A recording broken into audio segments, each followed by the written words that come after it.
रब्बुल आलमीन एक किताब वाला के एक किताब पढ़ने वाला के किताबेर উপর আমল करने वाला के আমার আল্লাহ দুনিয়াতেই তার মর্যাদার আসনে বসাইয়া দেন সুবহানাল্লাহ।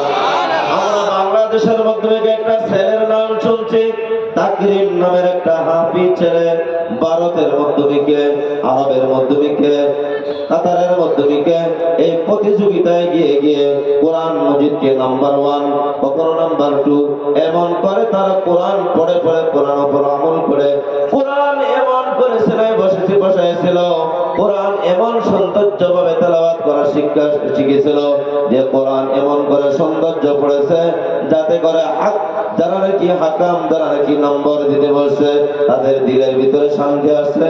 পবিত্র কোরআন যেমন করে তেলাওয়াত করতে হয় তেমন সৌন্দর্যভাবে কোরআনের যে নিয়ম নীতি কাওয়াইদ আছে, তাসবিহ আছে, তেমন ভাবে তেলাওয়াত করার কারণে সারা ওয়ার্ল্ডের ভিতরে নাম্বার 1 সে নাম্বার 1 হিসাবে প্রাইজপ্রাপ্ত হয়েছে।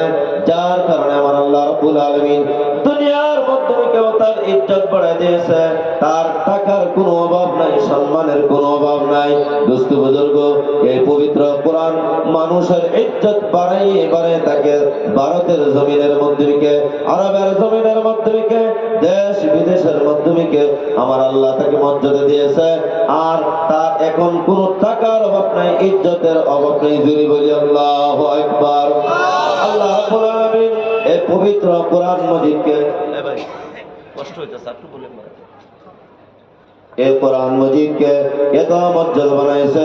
এই কোরআন মজিদ যারা নাকি পড়বে আর আমল করবে ইউদিল্লু বিহি কাসীরা ওয়া ইয়াহদি বিহি কাসীরা, এই কোরআন মজিদ যারা নাকি পড়বে আমল করবে তাদেরকে আমার আল্লাহ ইজ্জত দিন দিন বাড়াইয়া দেবে। জোরে বলি সুবহানাল্লাহ। আর এই কোরআন মজিদ যারা নাকি পড়বে না, কোরআনের উপর আমল করবে না, কোরআনকে আপনায় আপন করবে না, কোরআনের দিকে এগিয়ে যাবে না, আমার আল্লাহ এই কোরআন না পড়ার কারণে, কোরআন না ধরার কারণে, কোরআন নিজের জীবনের মাধ্যমে না আনার কারণে আল্লাহ রাব্বুল আলামিন বলতেছে ইউদিল্লু বিহি কাসীরা, তাদের নসলকে তাদের জীবনের মাধ্যমে এমন বেজ্জতার জিল্লতের জীবন দিয়ে দেয় যেটা নাকি সে অনুভব করতে পারে না। দোস্ত বুজুর্গ, আমার বাবারা বলতে চাইছে কোরআন মজিদ জীবনের মাধ্যমে আনেন। এ কোরআন যারা নাকি পড়ে, কোরআনের মর্যাদা যারা নাকি বোঝে, আমার আল্লাহ রাব্বুল আলামিন তাদের জীবনের মাধ্যমে আমার আল্লাহর তরফ থেকে শান্তি নাজিল করে দেয়। জোরে বলি সুবহানাল্লাহ। এই